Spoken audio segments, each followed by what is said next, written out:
ఆంధ్రప్రదేశ్ రాజకీయ క్షేత్రంలో అనూహ్య పరిణామాలు చోటు చేసుకోవడం కొత్తేమీ కాకపోయినప్పటికీ ప్రస్తుత పరిస్థితులు జనసేనని పవన్ కళ్యాణ్కు పెను సవాల్గా మారాయి. క్షేత్రస్థాయిలో పార్టీని బలోపేతం చేసేందుకు ఆయన శతవిధాలుగా ప్రయత్నిస్తున్న తరుణంలో రాత్రికి రాత్రి జరిగిన రాజకీయ మార్పులు జనసేన శ్రేణులను విస్మయానికి గురిచేస్తున్నాయి. ముఖ్యంగా జనసేన నుంచి వైఎస్ఆర్ కాంగ్రెస్ పార్టీలకు భారీగా చేరికలు ఉండబోతున్నాయన్న వార్తలు రాజకీయ వర్గాల్లో దావానలా వ్యాపిస్తున్నాయి. ఇది కేవలం సాధారణ వలస కాదని పార్టీ మూలాలను దెబ్బతీసే విధంగా పవన్ కళ్యాణ్ వ్యూహాలకు తగిన దారుణ ఎదురు దెబ్బగా విశ్లేషకులు భావిస్తున్నారు. జనసేన ఆవిర్భావం నుండి పార్టీ ఉండి జిల్లాలో పార్టీని నడిపిస్తున్న కీలక నేతలు ఇప్పుడు వైసీపీ తీర్థం పుచ్చుకోవడానికి సిద్ధమవడం వెనుక అనేక కారణాలు కనిపిస్తున్నాయి.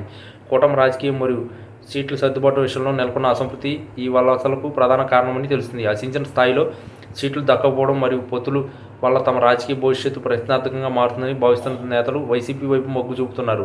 వైసీపీ అధిష్టానం సైతం ఈ అవకాశాన్ని అందిపుచ్చుకుని జనసేనలో బలమైన కేడర్ ఉన్న నేతకు గాలం వేస్తుంది. ముఖ్యంగా ఉభయ గోదావరి జిల్లాలతో పాటు ఉత్తరాంధ్రలో జనసేన పట్టున్న ప్రాంతాల్లో ఈ ప్రభావం ఎక్కువగా కనిపిస్తుంది. పవన్ కళ్యాణ్ తన గొంతుకును వినిపించడంలో ఎంత శక్తివంతంగా ఉన్నప్పటికీ క్షేత్రస్థాయిలో నాయకత్వాన్ని కాపాడుకోవడంలో విఫలమవుతున్నారనే విమర్శలు వ్యక్తమవుతున్నాయి. రాత్రి జరిగిన ఈ పరిణామాలు పార్టీ అంతర్గత విభేదాలను బట్టబయలు చేస్తాయి. జనసేన ముఖ్య నాయకులు ఒకరి తర్వాత ఒకరు పార్టీని వీడి అధికార పార్టీలోకి వెళ్లడం వల్ల పవన్ కళ్యాణ్ ప్రతిష్టకు భంగం కలగడమే కాకుండా రాబోయే ఎన్నికల్లో పార్టీ ఓటు బ్యాంకుపై తీవ్ర ప్రభావం చూపే అవకాశం ఉంది. పార్టీ కోసం కష్టపడిన వారికి ప్రాధాన్యత లభించడం లేదని, అందుకే తాము పార్టీని వీడుతున్నామని నేతలు బహిరంగంగానే ఆరోపిస్తున్నారు. ఒకవైపు పవన్ కళ్యాణ్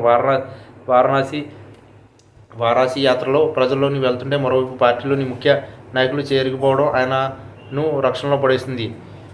ఈ భారీ చేరికలు వైసీపీ కొత్త వర్షాన్ని ఇస్తుండగా జనసేనలో మాత్రం ఆందోళన కలిగిస్తున్నాయి. పవన్ కళ్యాణ్ తీసుకునే నిర్ణయం మరియు పార్టీ కేడర్తో ఉన్న సమన్వయ లోపం వలన ఇలాంటి ఎదురు దెబ్బలు తగులుతున్నాయని రాజకీయ నిపుణులు విశ్లేషిస్తున్నారు. ఈ పరిణామం కేవలం ఒక రోజులో జరిగినవి కావు అని, దీని వెనుక